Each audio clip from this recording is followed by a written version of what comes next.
Hi everybody, it's Peter here from One Good Scare Show. James and I are fresh back from For the Love of Horror, one of the UK's biggest horror conventions. This is a weekend-long event with tons to see and do, and we always have a great time. It kicked off on Friday night with a showing of Halloween 1 with the Shape himself. We then moved into a viewing of Terrifier 3. Oh my Christ, it's a bit rough. But we had the stars Elliot Fullman and Lauren Lavera talking through the film as it went. It was phenomenal.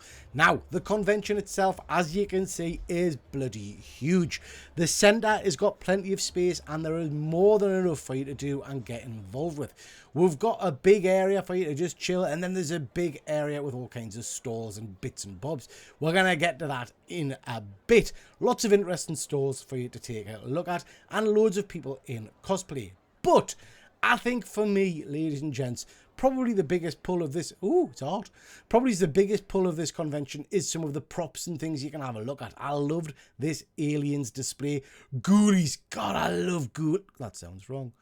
But they had lots of interesting displays. Going back to my childhood, we've got some critters there. I love those little buggers. Now, the merch area can get pretty bloody crowded, but there is a good selection of different bits and bobs for you to have a look at, ranging from all kinds of really interesting looking props and design pieces. Really like this store with the Frankenstein head, to things like wax melts and all that kind of stuff. Look at that little dead baby. Yeah, lots of really interesting bits and pieces. I particularly liked, like I said, the clown masks and the kind of the latex designs. Jack Skeleton there really took my attention. But there's more than enough stuff for you to get your teeth into. This was cool. Guy designing his own board games. This one based on Creepshow. Look at the quality of some of these latex masks. Now, I was frightened to ask how much some of these were, but they looked phenomenal. I mean, that looks like it's directly off the screen. Some lovely neon signs there, quite like them. And look at those teddy bears. I actually bought that Care Bear with a chest hugger bursting out. Love it. These were really nice and actually a really reasonable price. The detail on art there was spectacular. I really liked the pinhead over there as well. And this Krampus was pretty good. Ignore the boobies. I really like that. And as usual, you get your whole variety of different toys and action figures and things like that. Now, a big pull for this convention is without doubt the guests. And as you can see, there was a whole host of big name celebs at this event. And you could pick and choose if you wanted photo ops with them, signed events, and all the rest of it. One of the things I like about this convention, more so than most other cons I go to, is the live chats that you have. All through the weekend, there are sets where basically big name actors and actresses get on stage and you have a bit of a chinwag with them. Lots of opportunity for people in the crowd to ask questions and to talk to them. And like I said, you've got some real heavy hitters here. There were a couple of the panels this weekend which blew me away. Really like this, Dead Meat. Dead Meat was really interesting, and we're going to get to that in a bit because Mr. Keegan asked this chap a few questions. So this was a really interesting panel. Dead Meat, superb YouTube channel. Please go check it out. This, for me, I think, was the highlight, and I wasn't expecting it to be so, and I don't mean that disrespectfully, but Ted Raimi was absolutely superb. He came across like a real gentleman. He had a wealth of experience that he was talking about, and a whole host of different opportunities and experiences on different film sets and things. What a lovely man. I was really impressed with this particular panel. He came across like an absolute superstar. And he's worked with some phenomenal people. There's lots of name dropping. He was spot on.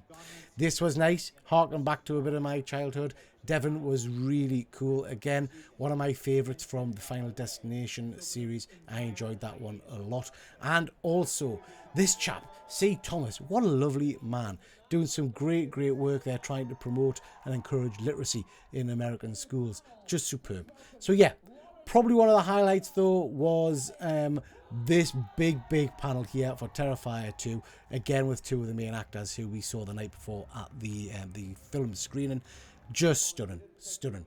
Lovely to see Amy Donald from New Zealand talking a little bit about Megan. We didn't get the dance, which I was pleased about because I hate it. But yeah, it was nice to see her up on stage talking about the Megan franchise and hopefully seeing something more coming in the future. This was great. This was the Screamcast. Yeah, it was a bit chaotic, but it was good fun. I enjoyed that one. And speaking of Scream, Here he is, the man himself. My question's for Lee. A lot of fans think there's a difference between the way Billy and Stu move, like they hold their knives differently, or Stu is more clumsy. Is that something that was discussed on the set, or do you just keep it consistent across all of those spaces? It's kind of the director's thing. So like when Wes and I sat down and developed the original version of Ghostface, right? The OG version. There was no discussion of that. It wasn't move like Billy, move like Stu. That's not how we brought it to life. It was just like, the one key takeaway of the development of the character was Wes, quote unquote, he moves like a phantom, right? So if you look at the opening sequence, that's how Ghostface moves, right? He's very swift, very direct. And then as we got into filming, then a little bit other elements started to show up. But there's never anything in script. Did you guys see that in 5 at all? There was nothing in script about how he moved. Right? And it's always the director's cut. Wes had a certain stylized, and then when the other ones got developed, they were in a different direction. And of course, James, being the microphone slut he is, he had to ask more questions, this time of dead meat. Hi James. Hi. So me and my friends started a YouTube channel a couple of years ago. Good luck. Talking about horror movies. And based on the feedback we've gotten, people seem to like the stuff that we do. Great. But views are like super inconsistent, like range between 20 and 2,000. We've not really grown subscriber-wise at the rate we've hoped. So what would be your advice for us or smaller content creators to get into that space? Man, I do not envy you. I don't know if I would even be able to do what I do if I was trying to get into it now. I feel like I got in right at the end of when I could do this, because I mean YouTube is so fucking, they hate horror. They're such babies. They're such little babies now. We just have to censor so much shit. And I don't know if that's an issue for you, but otherwise just like views and everything, it just feels like the algorithm, what they push changes every day. I know they're all about shorts, but then those viewers don't convert into watching the long form stuff. So, I mean, my best advice would be what it's always been: consistency, releasing something on the same day at the same time every week, probably, if you can manage it. And just finding a format that works and allows for you to do that without losing your mind. That's all I got, man. It's a horrible platform. It fucking sucks. I wish it didn't. I wish there was an alternative. People are always like, oh, you should start your own YouTube channel. That's, you know, it's not really feasible just with bandwidth issues alone. So I wish you the best of luck, and I'm sorry. Now, as usual at these things, there's some stunning cosplay, but we're going to have a couple of shorts on my channel about that, so please do check that out. Overall thoughts of the convention, ladies and gents, I absolutely love this. I know James had a great time as well. If horror's your thing and you just want a good weekend, please do check out For the Love of Horror. There's another show in April, and then we are going to definitely be back there in October for another visit to this phenomenal event. Thanks for watching.